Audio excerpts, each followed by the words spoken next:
Miral fam. Today we are going to unbox this gorgeous outfit from our luxury chiffon collection volume 1. The name of outfit is Sophia. Coming to the neck of the outfit, अगर आप stitch में इसको order करते हैं तो जिस तरह हमने इसकी स्टिचिंग दी हुई है, इसके अंदर हमने एम्बेलिशमेंट दी हुई है ये मोटिव्स की, साथ साथ इसकी नेकलाइन के ऊपर जो एम्ब्रॉयडरी है वो अगेन स्लीव्स के ऊपर अगर आप देखें हमने जो पैच दिया हुआ है एम्ब्रॉयडरी का वो ऑर्गेन्जा के ऊपर है जिसके ऊपर पन्नी का काम है। साथ साथ बॉर्डर पे हमने रॉ सिल्क की एम्ब्रॉयडरी दी हुई है। एम्ब्रॉयडरी के अंदर अगेन धागा है, तिल्ला है और आपका सीक्वेंस का काम है। बॉर्डर के ऊपर हमने सेम इसका पैच दिया हुआ है।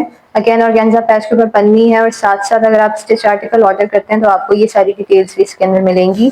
इसकी एक बहुत इंपॉर्टेंट चीज के इसके अंदर हमने अंडर स्लिप भी दी हुई है जो कि आप ऑब्वियसली शर्ट के साथ अटैच करेंगे बिकॉज ये शिफॉन है और सी थ्रू होता है। इसका ट्राउजर रॉ सिल्क का है, प्योर रॉ सिल्क, और साथ साथ हमने ट्राउजर के ऊपर ये पैच दिया हुआ है जो कि अगर आप अनस्टिच ऑर्डर करते हैं तब भी आपको मिलेगा। स्टिच में अगर आप ऑर्डर करते हैं तो आपको ये सारी की सारी डिटेल्स इसके साथ साथ मिलेगी। लास्टली दुपट्टे के ऊपर बात करते हैं। दुपट्टा भी इसका शिफॉन का है। शिफॉन के ऊपर हमने स्प्रे दिया हुआ है सीक्वेंस का और थ्रेड का। दुपट्टे के चारों तरफ बॉर्डर है। दामन के ऊपर जो दुपट्टे का बॉर्डर है वो कंपैरेटिवली साइड से थोड़ा चौड़ा है और है भी वो रॉ सिल्क के ऊपर। रॉ सिल्क के ऊपर एम्ब्रॉयडरी एम्बेलिश्ड बॉर्डर है। एम्बेलिशमेंट्स में आपके पास धागा आ जाता है, तिल्ला है, सीक्वेंस का हिंट दिया हुआ है। अगर आप इसको स्टिच ऑर्डर करते हैं, स्टिच के अंदर जैसे मैंने पहले कहा कि आपको ये सारी की सारी गोटा और ये सारी एम्बेलिशमेंट्स जो हमने मोटिव डिजाइन में दी हुई हैं वो मिलेंगी।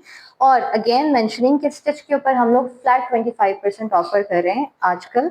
आप लोग अपना आउटफिट ऑर्डर कीजिए and send us your pictures so that we can repost. Good news is कि ये दोनों ही फॉर्म्स में अवेलेबल है, स्टिच और अनस्टिच में। और स्टिचिंग के ऊपर हम आजकल फ्लैट 25% ऑफर कर रहे हैं। सो इन केस अगर आप इसे स्टिच ऑर्डर करते हैं आपको एग्जैक्ट इसी तरीके की स्टिचिंग मिलेगी और उसके ऊपर हमने फ्लैट 25% डिस्काउंट दिया।